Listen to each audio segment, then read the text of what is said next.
All right, let's get started.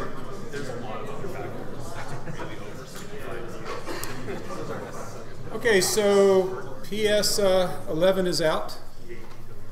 And for PS 11, you just take your PS 10 and completely replace implementations of your endpoint methods with ones that make use of the database instead of using static variables you use in the PS 10. Everything else stays the same, so any unit tests should work exactly the same on either one. The PS 10 grading tests I posted over the weekend, and they're on the PS 10 branch. Those will also be the grading tests for PS 11 and for PS 12. So be sure you've got them. One thing about the grading tests, I've heard from multiple students that they ran the grading tests and then failed them all because the tests were unable to contact the server. Well, the reason is the grading tests don't run a server. You have to have 2 copies of Visual Studio. Run your server in one, run your tests in the other, and then it will contact your server, and you should get an accurate reading on whether you passed the grading test or not. Any questions or problems about PS 11 or anything else? Yeah? When we're getting a list of items back from the table, is the reader and moving data into a different array the only way we can handle that? Does it not come back as some kind of enumerable of any sort? Okay, so he's asking, they've written a query and they get back a table from the database in the form of a reader object. And right, that's the way you get it. And what you'll have to do is iterate through the reader. You get a row at a time, and you have to take what's in that reader to populate the object that you want to return. No shortcuts to that. Well, there are shortcuts if you use a different kind of database. So what you're seeing here is the attractiveness of an object-oriented database, where what's stored in the database are networks of objects as opposed to tables. But we're using a relational database, so you're stuck with converting tables into C# objects, which you then convert into JSON objects, which are then turned into bytes and sent over the network, and then turned back into JSON and then back into C#. So I think most of the time is spent converting. Any other questions? Yeah. The link in PS 11 assignment for the Lab 12 SQL schema is incorrect. Click on it and takes back to the home. So there's a link to the lab where you did the schema? Right. Okay. And that link's broken. Okay, I can fix that. But you can find the link on the modules. Yeah, thanks for telling me that. Anything else? Okay, in other news, the last day of classes is 2 weeks from today. So classes end on a Tuesday. And then for our class, the final is on the following Thursday. So there's not a lot of time between the last day of class, which is Tuesday, and the final, which is Thursday. So be prepared for that. We'll, of course, do the usual reviews. We'll do a reviewing class the last day of the semester, which is 2 weeks from today.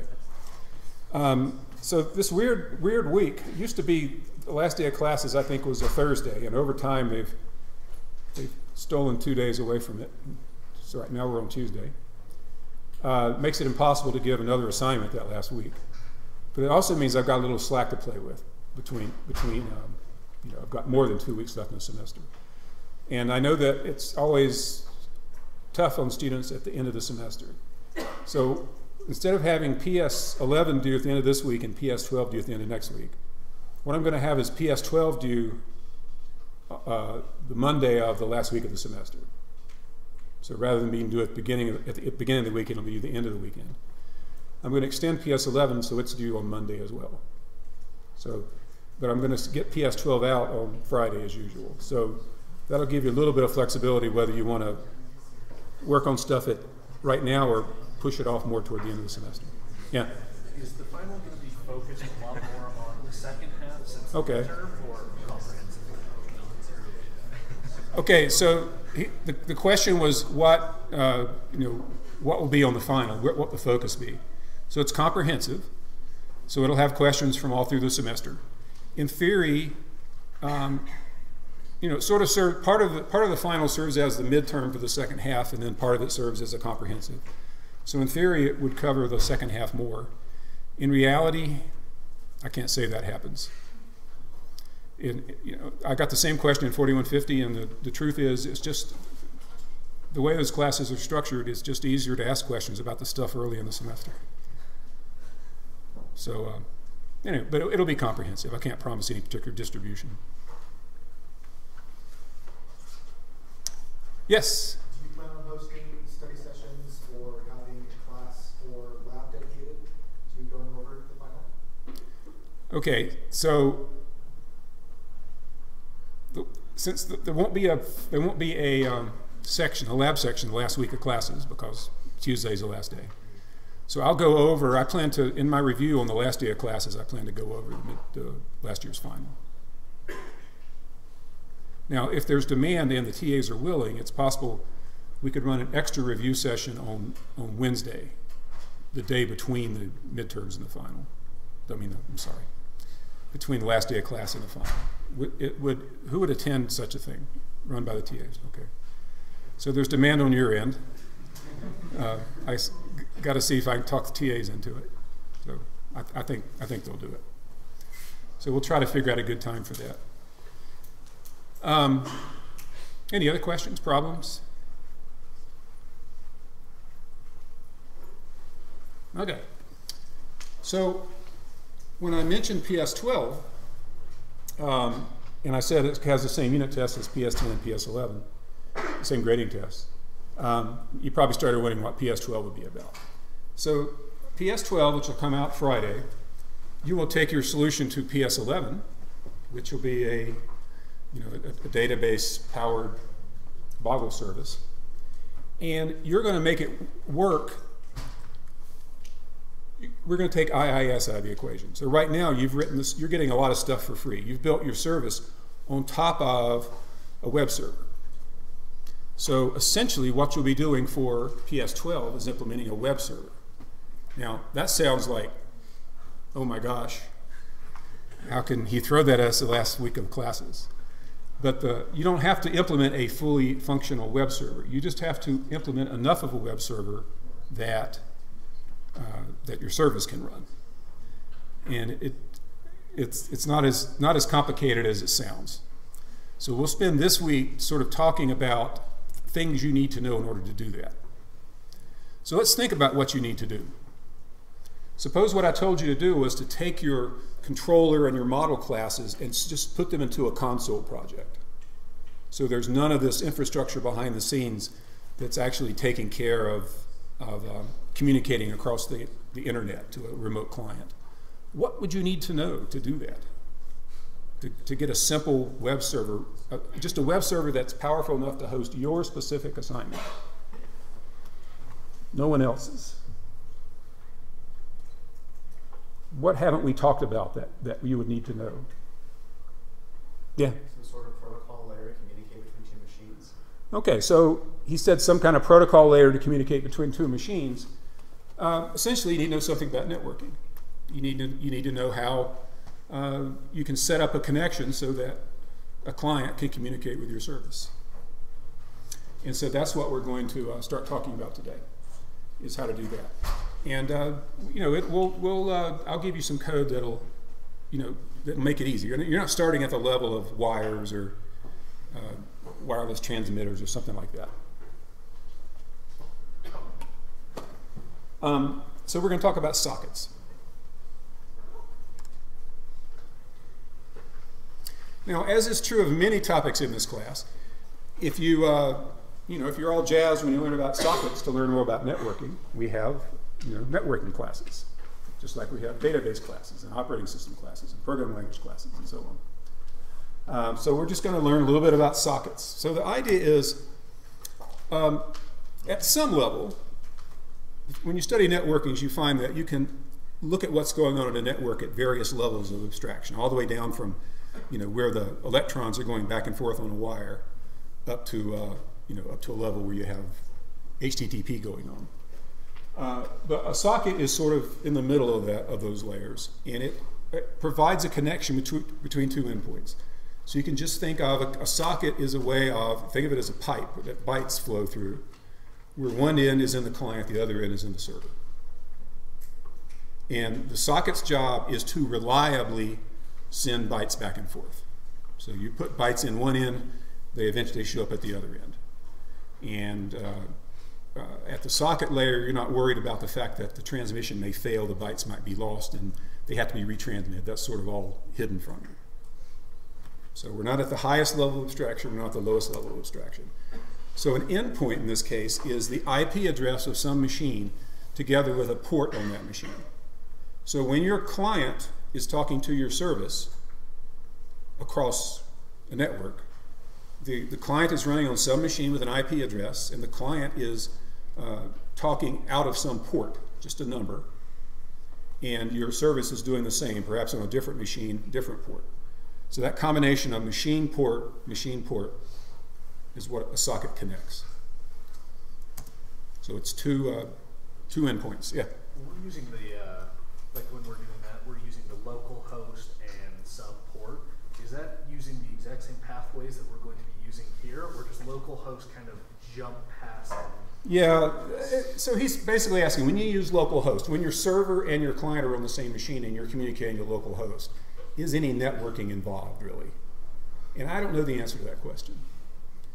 If it says localhost, is it in some sense using the network, or is there just some shortcut that avoids the network? And I don't really know.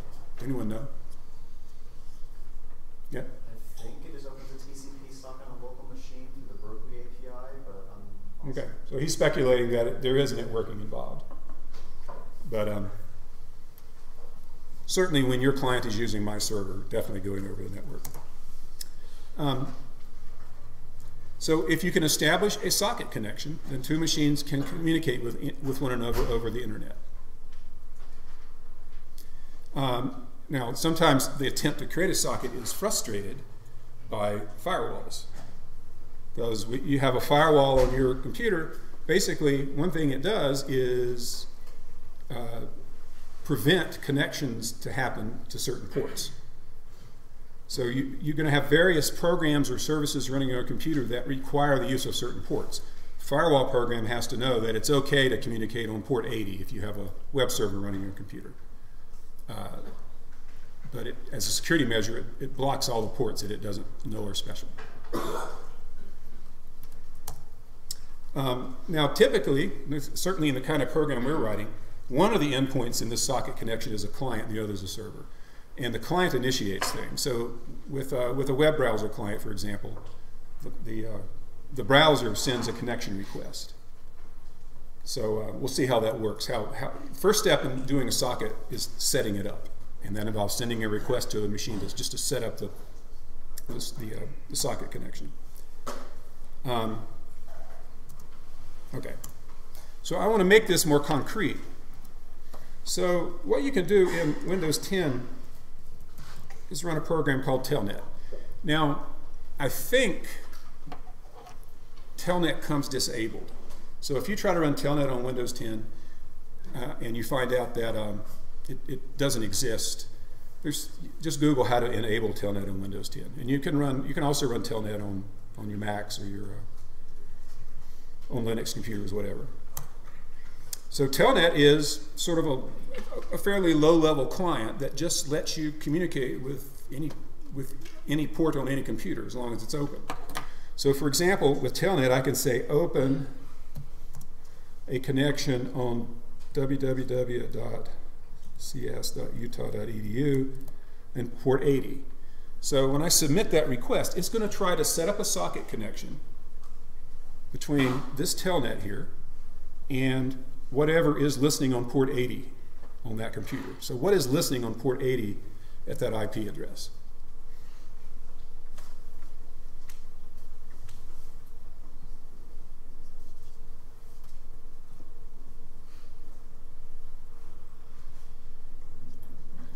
Yep. I'm guessing there's there's like a listener program that's maybe looping over port 80 and checking to see if anything's came in. Okay. So there's certainly a program running on that machine that's listening for, it's waiting for requests to connect to come in on port 80. So port 80 is designated for connection request intended for a certain service running on that computer. What is that service?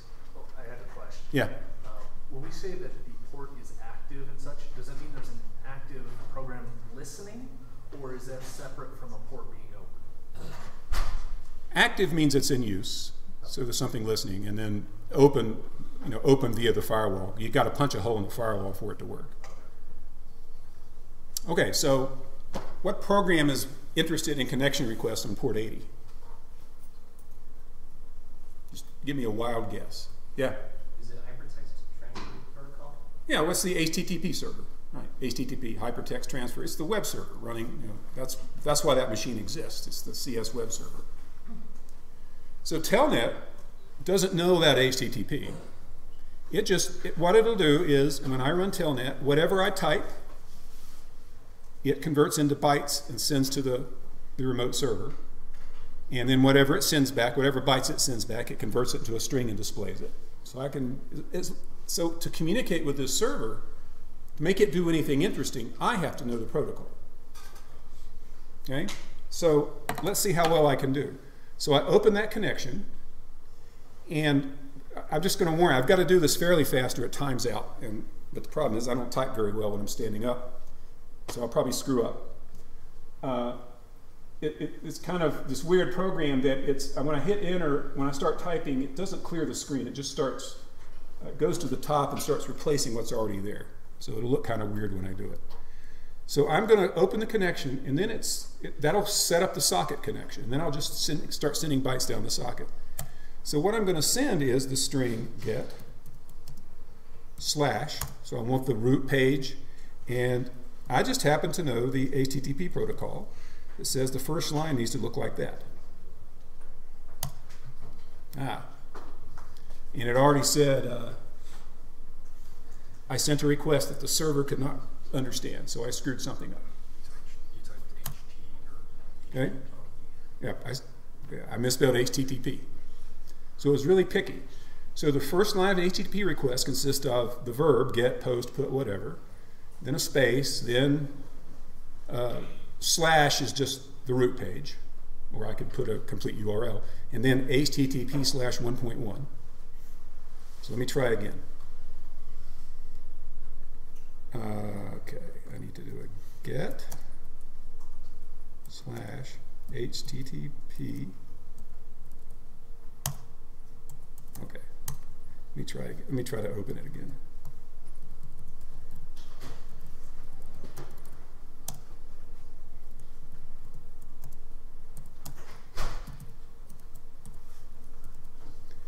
Okay, and then it wants to see some headers, and the one it seems to insist on seeing, and I've already screwed up,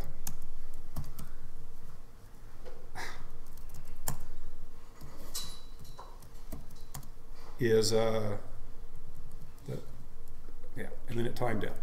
All right, I'm gonna try it one more time, then I'm gonna give up. I'm just too slow.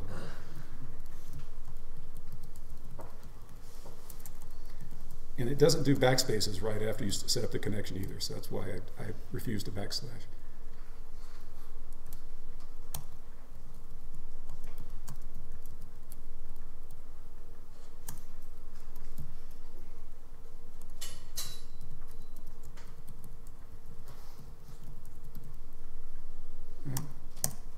There we go. Bad request, because I misspelled the host.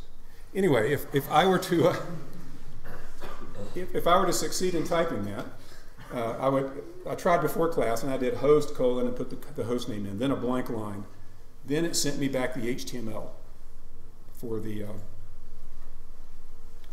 page, which a browser would take and display. But instead, I'm just succeeding in getting error messages because I'm screwing up the protocol. Okay, so this is as if if you wanted to browse the web with Telnet, you could, but you would have to know the protocol well enough to type it, and you would have to know HTML well enough to read what came back, because what comes back is just HTML. And I'm just determined. One more time.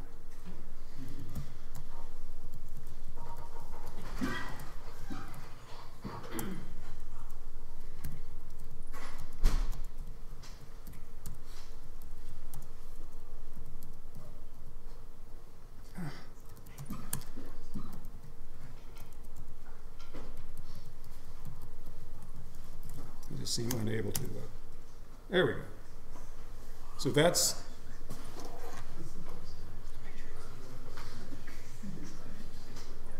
what's displayed in your browser. I'm not sure why it lost the connection. So HTTP is just the rules that say what it is you type on this end and what it sends back on its end. So that's Telnet. And they were communicating over a socket. Now, we are going to do, we need some classes to help us construct a server. And so here's my plan. I'm going to show you sort of the standard C# classes for setting up a socket, at least some of the classes. And then next time, we're going to take what we learn and build something that's more near, what's closer to what you'll actually need. So sort of build on top of the raw sockets that .NET provides. That'll make PS12 a lot easier. And you'll see what I mean as we go along. But for right now, I'm going to show you sort of the low level, the raw socket code classes that we're going to deal with. So the first thing we're going to talk about is a TCP listener. So TCP is a protocol. It's like transmission control protocol or some such that the internet protocol is built on top of. So TCP listener is just a program, an object. You create a TCP listener object. It listens on a specific port for an incoming connection request. So you might fire up a TCP listener to listen on port 60,000 if you wanted to build a, something that could run your service. And so at the heart of the server, you do for PS12, there'll be a TCP listener listening for connection requests to come in. Yeah? Now, is there a TCP listener on both ends, like one on the client side and one on the server side? There is not a TCP listener on the client side. The client initiates things by contacting the remote TCP listener. So when I typed that open command in Telnet, it was contacting the TCP listener on port 80, or something like a TCP listener, to set up the connection. I was just curious, like when the server sends something back to the client, how does the client actually know when it gets a response? Well, back? the TCP listener's job is to set up the socket connection. And then when the response comes back, it's over the socket. At that point, there's something on the client connected to the socket. So the first step is to set up the socket connection. That's what we're going to use TCP listeners for. Then you use the socket. That's a different problem. All right, so constructor, you tell it, you give it a port, and it creates a TCP listener that's listening on that port. Then there are lots of methods and different ways to use TCP listeners and sockets. We're going to look at the asynchronous methods, the asynchronous techniques. And so there is a method called begin accept socket. So you tell your TCP listener, let me know when a socket request is made. So what happens is, you call begin accept socket, and it returns immediately. At some time in the future, when the TCP listener sets up a socket connection because a request has come in, it calls the callback on some other thread and says, okay, you asked to be notified when a socket connection occurred. It's happened. So this callback is called. And then when the callback is called, the callback method has to call this method to find out the actual socket that was set up. So there's this handshake. So first step is you set the listener to going. You say, please tell me please call this method when a socket is created. At some point in the future, that callback method will be called, and its job then is to say, okay, tell me the socket. We'll look at how that works, but you're going to find out the methods come in pairs. It's asynchronous, so the idea is there's a begin and an end paired to each one. And you call the begin, it returns immediately, and then eventually in the future, callback is called, which calls accept socket to find out what we care about. Okay, now notice what you get back from accept socket, end accept socket is a socket object. So at that point, you've got a socket. And now you can use the socket to talk to whoever made the connection request out on the network. All right, and so it has two important pairs of classes. Begin, receive, end, receive, methods. Begin, receive, end, receive, and begin, send, end, send. So let's say we want to send some bytes out on the socket. What we do is we call begin, send, and we say, please send these bytes, and when you've sent some, call the callback.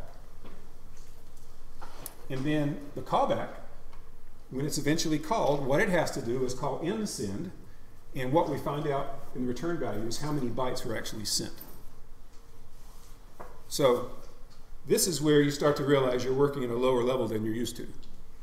Because you're used to, you take a string, you say print it. You don't wait around and find out, okay, I printed some of it, and you find out how many have been how many characters got printed, and then ask it to print the rest. But that can happen with networking. For whatever reason, you ask it to send these bytes. It was only able to send 500 of them. You'll find out it only sent 500. What do you do then? You've got an array of 1,000 bytes. Only half of them get sent. Just try again. You call begin send again and say, give it the 500 bytes and say, please send these. And you got to keep after it until it sends all the bytes. Yeah?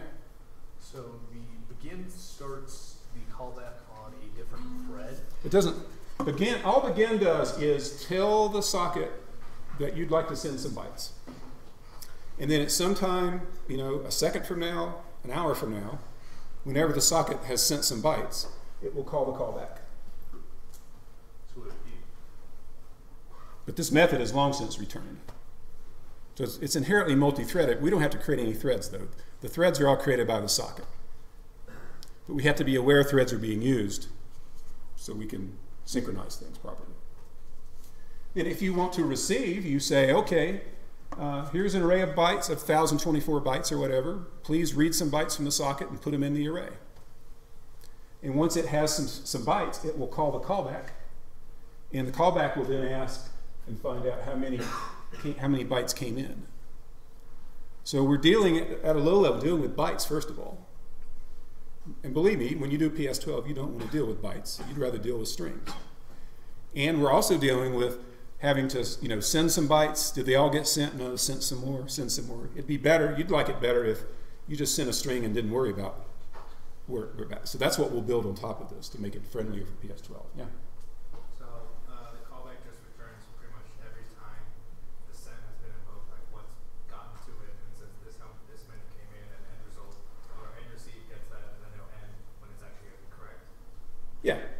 Okay. Yeah. You just say, in both of these cases, you ask it to do something. You're hoping it'll either fill your array up with bytes or send all the bytes out, depending on what you're doing. But there's no guarantee. What if when you send it out, like something happens and it interferes or some signal's lost and you don't get a callback from? Is it like per every time begin send is called out, you expect a callback back? Yeah. Yeah. What happens if like you don't with the callback? Is there like a default to the callback if something is like interrupted? If a socket fails, if it's unable to send anything in some amount of time, it will do a callback and say it sent no bytes. Otherwise, I don't think it's specified exactly how long it waits before it makes the callback. Yeah? So is it the server that decides to send the timeout exception? It's a socket. So the socket's trying to send some bytes to the remote client, or anyway, the remote end of the socket, and it's unable to for some reason. Maybe the network went down. Or maybe the other end of the socket's not accepting bytes because its buffers are full. Or for whatever reason, it can't.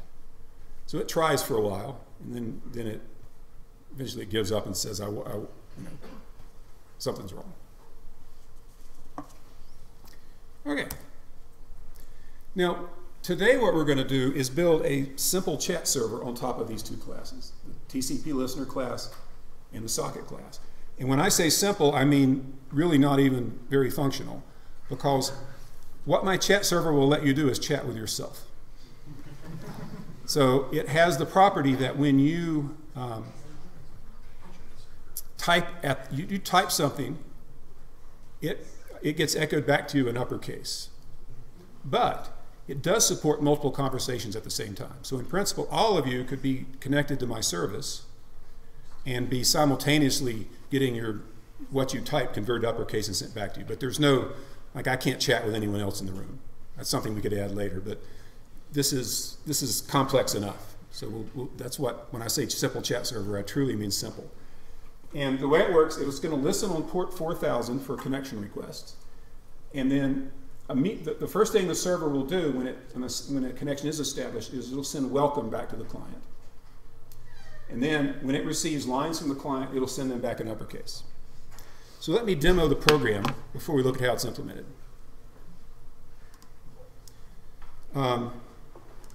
So here's simple chat server. So I'll run it.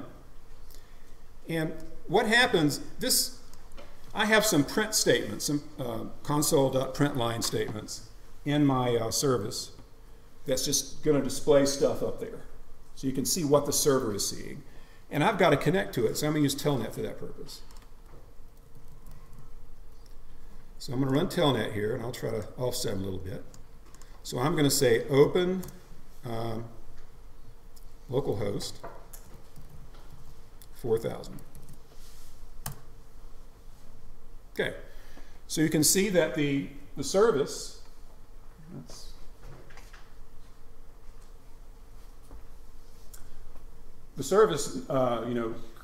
saying it created a 10-character line. That's that welcome, and sent. You'll understand later what that diagnostic means, but it's just basically tell you that it sent some stuff back. So if I say like hello, there, the server notices a connection request was made and sends back. If I send a blank line, I get 2 characters, which is /r/n, and so on. So I'm communicating just fine. Now, others of you, if you've got a computer running, can do this too. Can anyone run Telnet for me? Run Telnet, and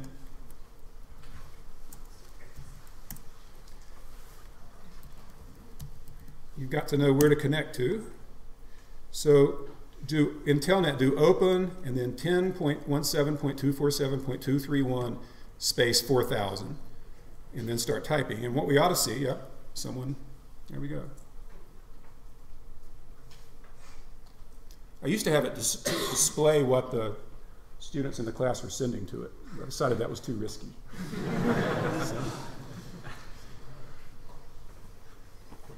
Okay, so we got a server that can deal with an arbitrary number of clients at the same time. It wouldn't be that hard to make it so that whatever got typed got echoed to all the clients. And we didn't have to do anything to create the client. It's just a stupid Telnet window. Okay? So let's, okay, and you can see it, notice some sockets closed. So I'll shut it down now. Okay, so what remains to be seen is how this thing works. How does this service work? Because the project type, this thing is just a console program. You can see it's just a main method. So it's a console project that just uses socket code. So it's not using it's not built on top of IIS or anything. So let's take a break and we'll delve into the code and see how this all goes together.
All right, let's get going again. So that demo that we just did, some of you were communicating through port 4000 on my laptop. So to make that work before class, I had to go into the, I forget what the manager was called. I Googled how do you open a port. Basically ran a program and told it I wanted to open port 4000, let anyone connect through port 4000 to this service. What's the risk I take when I do that? I'm letting people into my computer. Now you might argue all the people can do is come in through port 4000 and anything they type, all they can do is type stuff and have it run by my program. So what's the risk? Yeah? If your program has like administrative privileges. Okay. So you're running a program as me. So that program, when I run it, it's running as me. If I'm the administrator, in fact, I have administrative privileges, that thing is running with administrative privileges, which means it can, in theory, do anything to my computer. But the program isn't written to do anything. It's just written to echo back uppercase letters. So what's the big deal? Yeah? If another program along and takes port 4000 instead, and so that when you connect to it, it goes to that program Well, instead. so that's one risk. Maybe in the future, maybe I forget that I opened port 4000 and someday some other program tricks me into installing it on my computer and it listens on port 4000. But yeah? Would it possibly be like with SQL injection where they enter in something and it executes something? Well, I mean, all they can do is run that program. And my program's pretty simple. But, you know, if there's any bug, if there are bugs in the program and the attacker can figure it out, they might find some magic sequence of stuff they can type it, you know, through that port that triggers that bug, which results in some bad thing happening.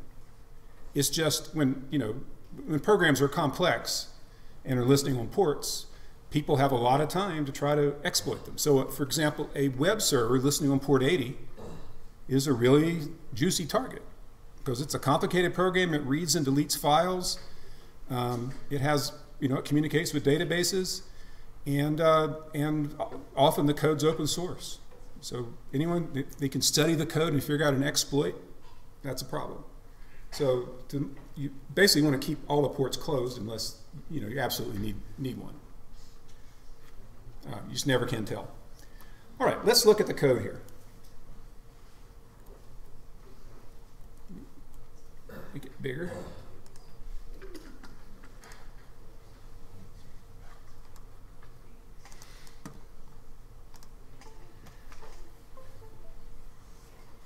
Wait a second.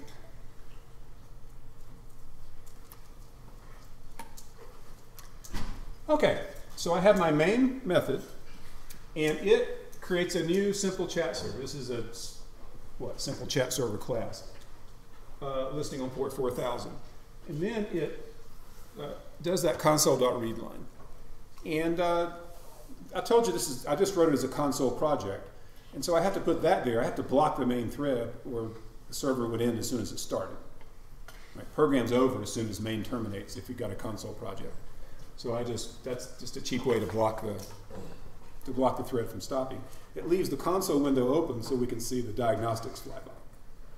So, you know, more serious service wouldn't have this property that you kill it by hitting a new line in the console window, but mine does. Let's look. So we got the main method. We only have one instance variable. That's TCP listener. And then here's the constructor. So let's see what happens. First, that's how we create the TCP listener. So we tell the TCP listener to start listening on port whatever. That's the parameter. We save that as our instance variable. Then we have to separate. We create the TCP listener, then we start it. And then we do this. So what are we asking the TCP listener to do when we call begin accept socket and we pass it this method as a parameter? Yeah? Start listening to new connections to create a socket for it. Okay. So we're asking it to, when a new connection request comes in, to create a socket and then do what? What's this parameter for?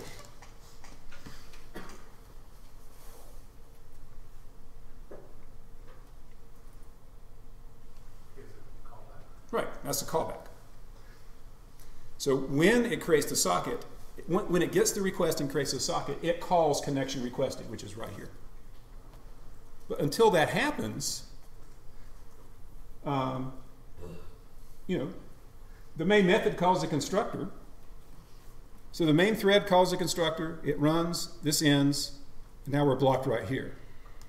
But in the background, this TCP listener is listening for connection requests, and at some point when the request comes in, it's going to call this connection requested method, not on the main thread, which is still blocked, but on some other thread it creates at that point.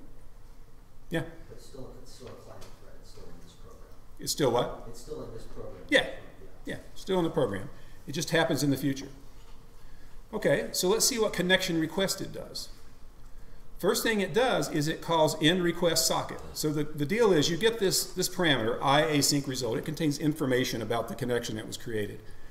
So we have to call end accept result. We have to close the loop, and we pass back this object so it knows what we're talking about, which connection we're talking about. And it gives us back the socket. So some point in the future, this thing is called. We call end accept socket and get back the socket that was connected. And then we're going to come down here and create a new client connection to actually do stuff with the socket. That's where there's a separate class beginning right here that each object talks with a single client somewhere. So that'll fire off the actual communications. What's going on here?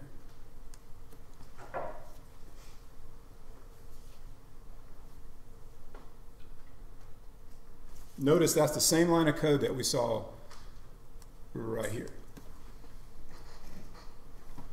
So what is the purpose of this? Or another way of thinking is, what would happen if we took that line out? We get behind you there. Yeah. Only one person would be able to connect. Right. And then it would just... Right. You call begin accept socket, it waits for a connection to come in and sets up a socket. And if you never ask it to do that again, it won't do anything with any more incoming requests. So you created one socket, you got it, then you got to tell it, okay, now keep listening for more. If you took that out after the first connection, it would never create any other connections. Right? And this method ends. And sometime in the future, a new socket will be created, and this will be called again, and we'll create a client connection object, and then we will restart the process. We'll call begin accept socket again. So let's look at this in pictures.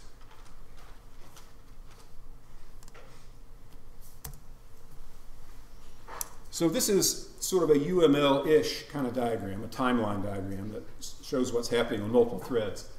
So what I've done is I'm using colors to denote different threads. So initially, our main thread is yellow. And then as we go down, time increases as we go down. So we're looking at what happens on threads as time progresses. You'll see some fat arrows, and they talk about what happens when there's sort of communication between threads.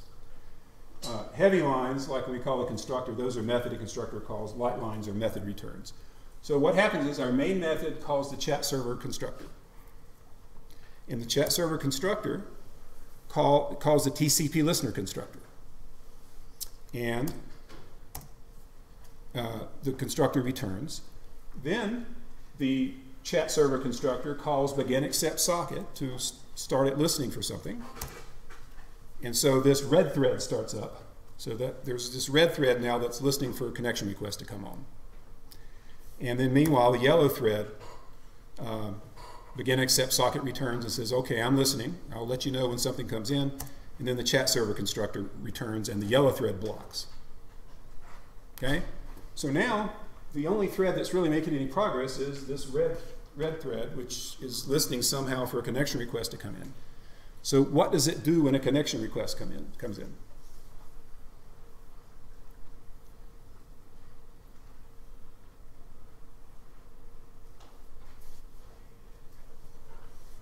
What's the job of the TCP listener when it hears a connection, when it gets a connection request? Yeah? It calls a callback method. Right. it'll call the callback method that was passed in begin accept socket. So it saved that callback somewhere in its state. So at some point, the red thread notices that something's happened. So it fires off a thread that creates a socket. Okay? And it calls the callback method. So now there's code in the chat server being run again, but it's run on this green thread. So this thing calls the chat server and says, okay, I've got your socket. What does the chat server do now when the callback method has been called? Okay, it has to call back and say, okay, what's the socket? So end accept socket is asking, what socket did you create? Chat server finds out what socket was created, and then it returns from the call to the callback method. And then it goes on to create the client connection, and it does its own thing. But that just shows you that there's multiple threads involved, even though we didn't create any threads. It's all done asynchronously with these callback methods. So before we go back and look at the code, are there any questions I could answer about this picture? It's designed to try to make it easier if you understand what's happening in real time with the simple chat server class.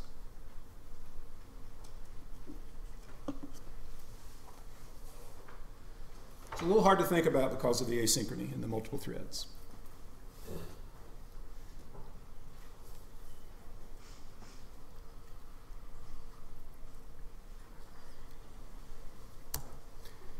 Okay, now, before we look at code, I got a few more things to show you. So I want the simple chat server to deal simultaneously with an arbitrary number of clients. You can already see how I do that. You know, every time I get a socket, that socket becomes the heart of a new client connection object. I want it to, you know, one thing we could do is have the service read from the socket until the socket closes and there's no more bytes, and then capitalize and send it back. I want this to be happening in real time. A line comes in, a line comes out. And I want it to deal simultaneously with clients. I don't want it to deal with first this client and then this client and then that client. Just whenever requests come in, the lines go back. So sending is the most complicated thing that happens. So let's look at what happens. If we can understand sending, we can understand receiving. And here's the fundamental problem. The service has to work on the level of strings, just like your PS12 is going to want to deal with strings. And in fact, the service is dealing with lines, complete lines. But the underlying sockets just deal with bytes. So you don't say to the socket, give me a complete line of text. You ask it to give me some bytes. And so we're constantly having to get bytes and change them into characters and see if we got a complete line. And if we didn't, we got to ask for more. Sometimes we'll get more characters than we need. We'll get some bytes, turn them into characters, and it's 3 lines. So we've got to be able to cope with that. Here are the main instance variables we'll be using. There's the socket that we're communicating over.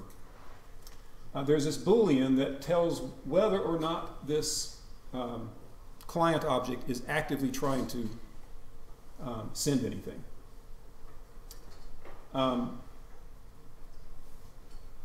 The string builder is used to create the lines that will be sent. This array is used to hold raw bytes, and that basically tells us how many bytes we've sent so far. So we'll see what those variables have to do. So here's my illustration. We're going to look at these 4 instance variables. We keep track of whether there's currently an effort to send. Outgoing is the string that we want that needs to be sent. Bytes is going to be, we can convert the string into bytes, and then pending index. So initially it looks like that. First thing that happens is someone calls a method that says, the client needs to send the string hello back to the user. Okay? So to send hello, what are we going to have to do with that string? Yep. Convert it to bytes. We got to convert it to bytes. So how do you convert a string to bytes? Yeah. You just use the bytecode method? Okay, depends what you mean by bytecode method. Yeah? We just read each character. What's that? We just read each character and we interpret them as bytes. Okay. So what we have to do, it's called, you may have heard the term encoding. So when you convert strings to bytes, you use, the verb is encoding. You're encoding the string as bytes. So there are various encoding techniques. You just have to agree between the client and the server how strings will be encoded. The simplest encoding is UTF-16. And the way UTF-16 works is each character in Unicode is 16 bits, 2 bytes. And so UTF-16 just says take the 2 bytes that represent the character and use those. And so if there's 10 characters, there'll be 20 bytes. 2 bytes per character. Nothing could be simpler. Okay? So why don't we just use UTF-16 all the time and forget about any other encoding scheme? It eventually gets too big. Well, what would make it too big? Just a bunch of words and higher objects. Well, yeah, but you know, if there's a lot of characters, there's going to be a lot of bytes. But the problem with UTF-16 is that it takes, on average, more bytes to encode things in UTF-16 than in other encoding schemes. So can you figure out why? What is about UTF-16 that causes it to make inefficient use of space? Yeah? What's that? Oh, you're talking about compression. Yeah. Yeah, I'm not even talking about compression. So you could encode and then compress, but yeah. If you have because we only have really 26 characters, so they're repeat a lot in different words. So instead of Okay. encoding the same letter over and over and over again, you just see how many times it's put in. Well, so we're sort of delving now, and the questions are delving into ideas of compressing the text, which is a separate issue. So let me just explain. Unicode, if you look at the characters on your keyboard, for the most part, those are the first, all those characters on your keyboard are the first 128 characters in Unicode. So X and Y and Z and question mark and so on. And when you encode them in UTF-16, 1 byte is all zeros, and the next byte contains 7 bits. Okay? So you use, there's really only 7 bits of information in those 16 bits. All zeros and then 7 bits. And so UTF-8 is a more common thing than UTF-16. What UTF-8 does is those common characters, the first 128 characters in Unicode, it represents using 1 byte.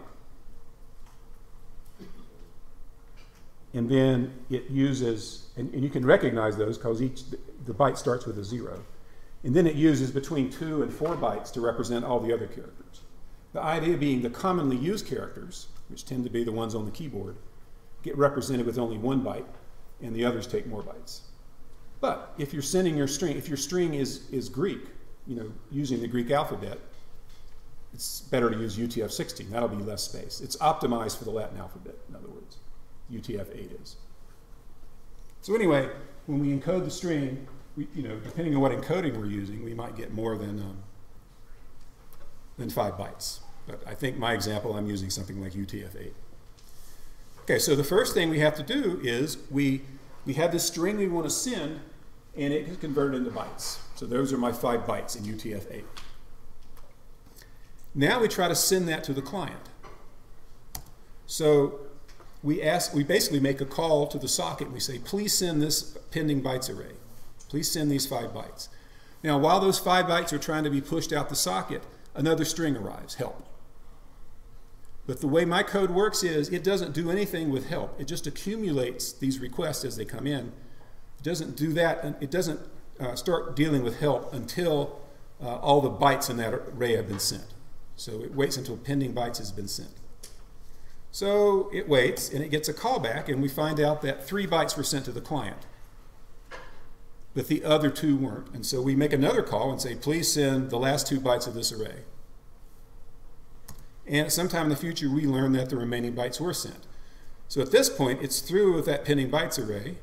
It's sent all the bytes, and so it sees that there's another string to deal with, so it'll turn help into a byte array and try to send it. And let's say it succeeds the first time, and then there's nothing to send, there are no bytes, there's no string, so it just shuts down until it gets some more strings to send. So that's sort of the life cycle of the send mechanism. Now we're going to see how that works in code. Yeah? Is that the outgoing like an array? Or Yeah. like a string Outgoing is a string object, or actually a string buffer, string builder. And pending bytes is actually an array of bytes. Okay, and I guess I should add here, this is inherently multi-threaded, so there will be simultaneously being threads adding to outgoing as there's a thread sending bytes out. So we got to be careful that they don't step on each other.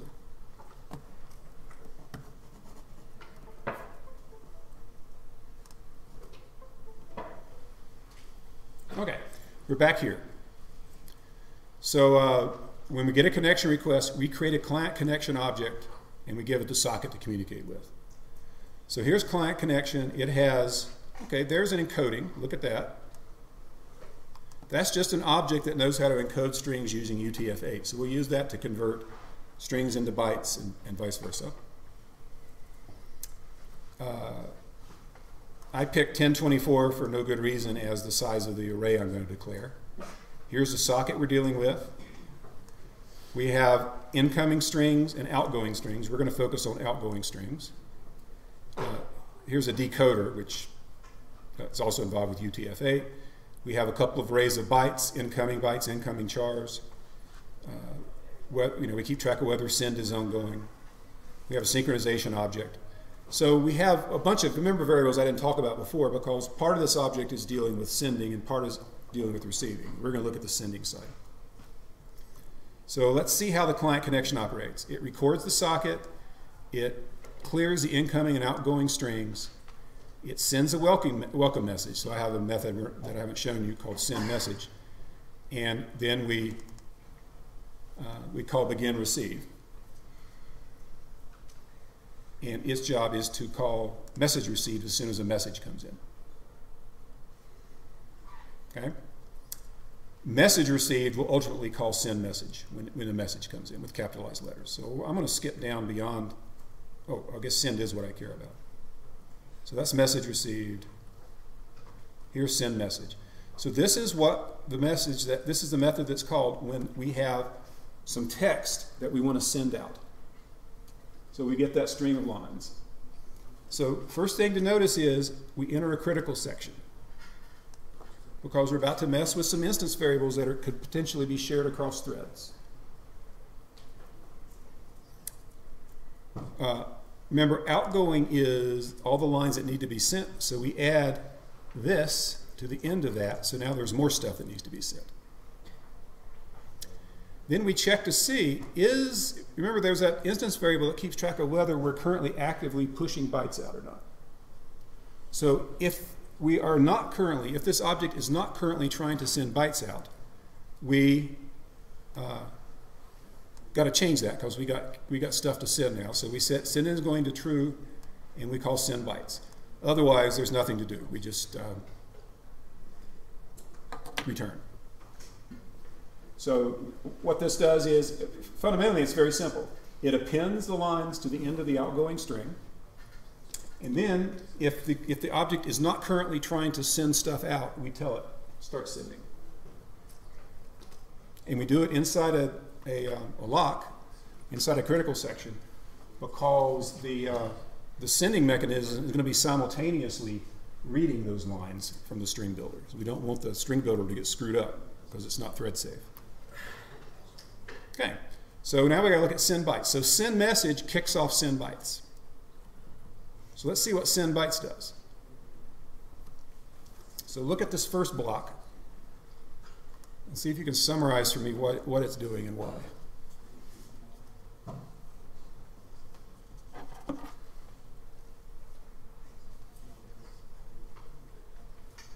So what's it mean? So pending bytes are the bytes that need to be sent out the back end of the socket. the back end of the object of the socket. Pending index is the index of the first byte that needs to be sent. So what's it mean that pending index is less than the length of pending bytes? Yeah? It takes the first index and compares it to the total pending bytes, and once it's sent, that length diminishes. So Right. much just waits for it to get to the first letter. Right. So if pending index is less than the length of the array, there's still bytes that need to be sent. And the way we do it is we call begin send, and we say, please send this, the bytes in that array, beginning at that index, send that many characters, that many bytes. Call that callback when you've sent some. So when this object is told to send bytes, that's what it does. If there are any bytes to send. All right, now suppose that there aren't any bytes that need to be sent in that pending bytes. Okay? In that case, we look at the outgoing string builder and see if it has any characters in it. So suppose there are characters in that string builder object. What do we do?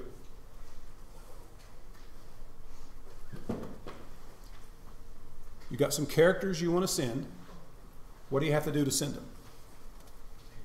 Yeah, you got to encode them. So we use the encoding object to encode the string, and that gives us a new array of bytes to send. We set the pending index to 0 because we want to send them all. We clear outgoing because we've converted all the outgoing into bytes, so we don't want to leave them there. And then we call begin send.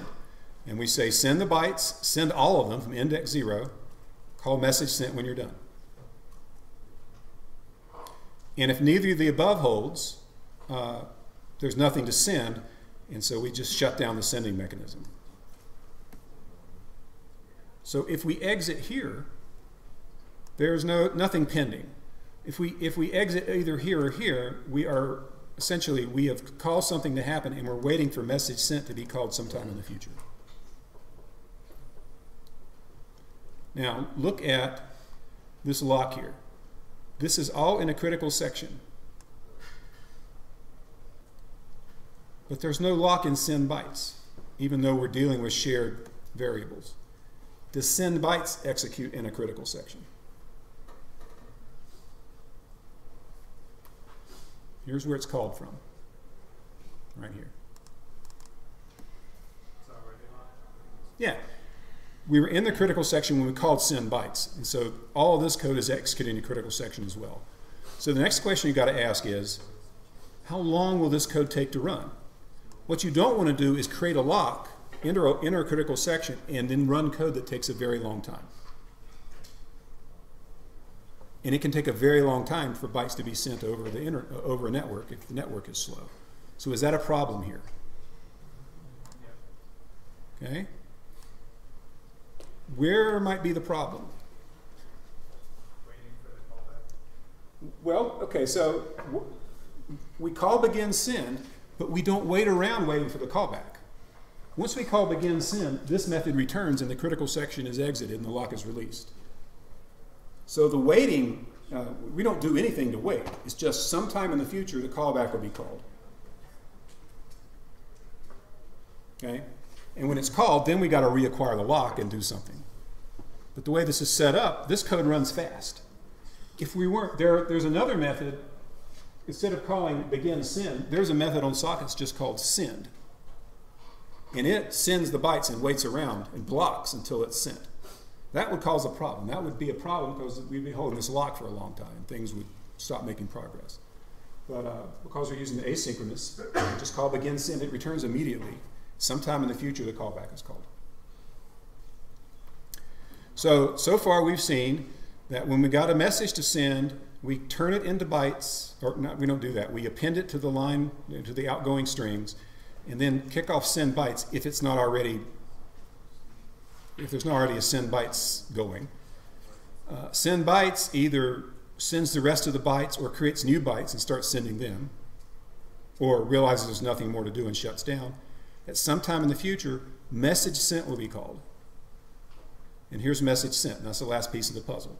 So message sent is called when some bytes have been sent. So first thing it does is it asks the socket how many bytes were sent. It enters a critical section, and it's pretty simple. If no bytes were sent, that means the socket closed. So we're done.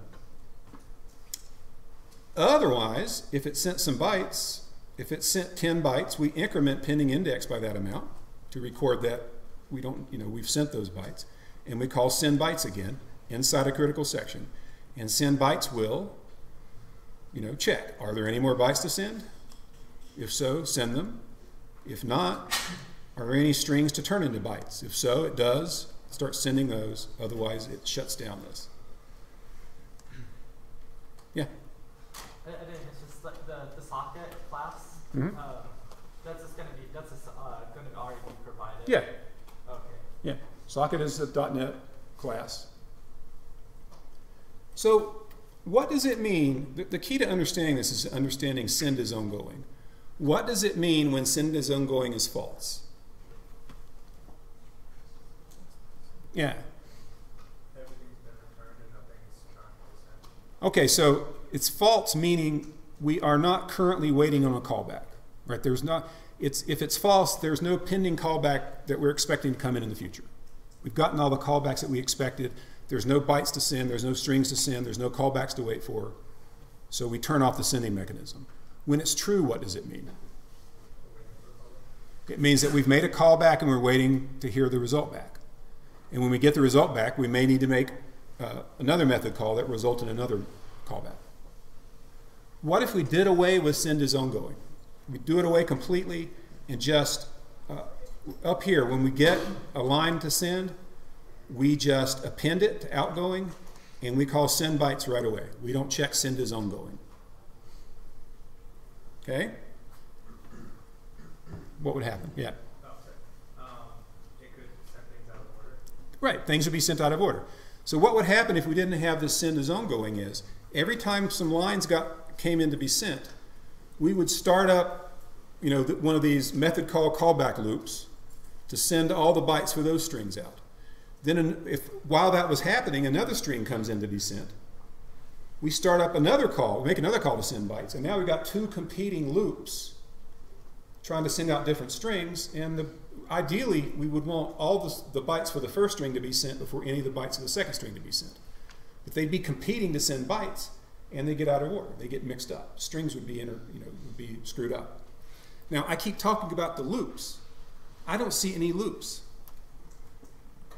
There is no, let's see, here we are. There is no loop in send message, just an if. There is no loop in send bytes. You don't see a while, a for.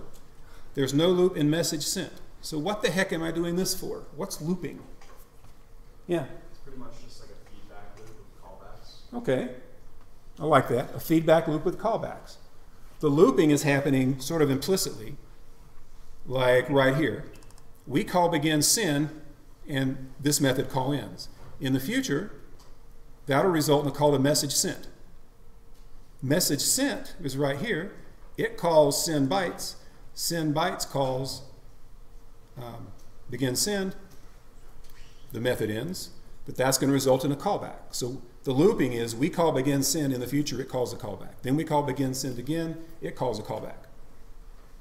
So that's the looping. And you don't want to have that going on simultaneously for two different strings, or the bytes will go down the socket out of order. So the whole purpose of this, this variable here, send is ongoing, is to make sure there's never more than one of these feedback loops operating at a time. The feedback loop is operating if there's anything to be done. Then when there's nothing to be done, it just shuts down. And then the way it gets started again is when send message is called and nothing is happening right now. We've got to call send bytes to kick it off. Yeah? So in the begin send message, are you just sending like one byte in the begin send message? No. Begin send, we're giving it an array of bytes and we're saying please send these bytes. But it's only guaranteed, assuming the socket doesn't close, it's only obliged to send one byte. But it can send any number. It could send all of them. It could send half of them. We don't know. Why wouldn't it just send all of them? Who knows? Remember, its job is to reliably send bytes. and it's talking to, it's talking to the other end of the socket. The other end of the socket may be telling it, I can't take any bytes right now. My buffer's full. So you may give it 1,000,000 bytes, and it can't send 1,000,000 bytes at a time. It can only send 2,000 bytes at a time. So we're just sort of at the mercy of it.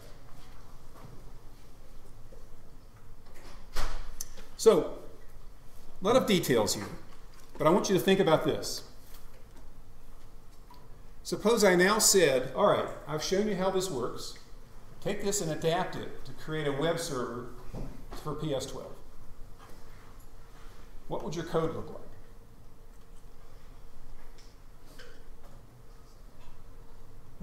What your web server has to do is read. HTTP is a line-oriented protocol.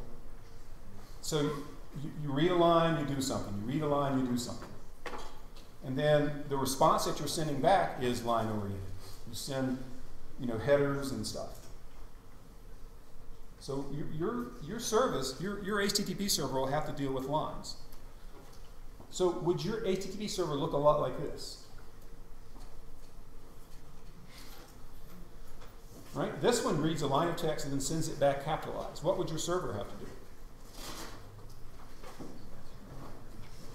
Yeah? Probably send the information of like a GET request or Well, so it would read an HTTP request coming in. It would read a line at a time, figure out what it's supposed to do it, get the response, turn it into lines of text, and send those out. So it would be doing similar things that we're doing here. Instead of sending back everything capitalized, it would be running methods and sending results back. So to make your life easier, I don't want you to have to deal with bytes and with low-level callbacks involved with sending bytes, or deal with encodings and all that. So what we'll be doing next time is taking this idea, this example, and using it to build a higher-level socket abstraction that lets you just send strings and not worry about arrays of bytes, and lets you receive strings. So it's a lot closer to what you need than this is. Yeah? Because of this lock and the send message for the server, Mm-hmm. does that mean the server's only capable of sending out like one message for all the users, like at a time, I guess? Well, remember, this client's very limited. It's only dealing with one user. But so if there's multiple users connecting to my service, they'll each have their own. Remember, this class is called client connection. Okay. So they'll each have their own client connection object, and each client connection object will contain a different socket, and it will contain a different lock. But the server will be the same. Right. Right. So all the client connections are all independent of each other. The lock is just to synchronize the sending loop and the receiving loop. Okay? So this is, I've thrown a lot at you. The good news is for PS12, we're going to build something next time that will make PS12 a lot easier. You won't have to work at this low level. We will build up from this level to something that's a lot friendlier for your use in PS12. We'll also explain all you need to know about HTTP so you can do PS12. Okay, so we'll continue this next time.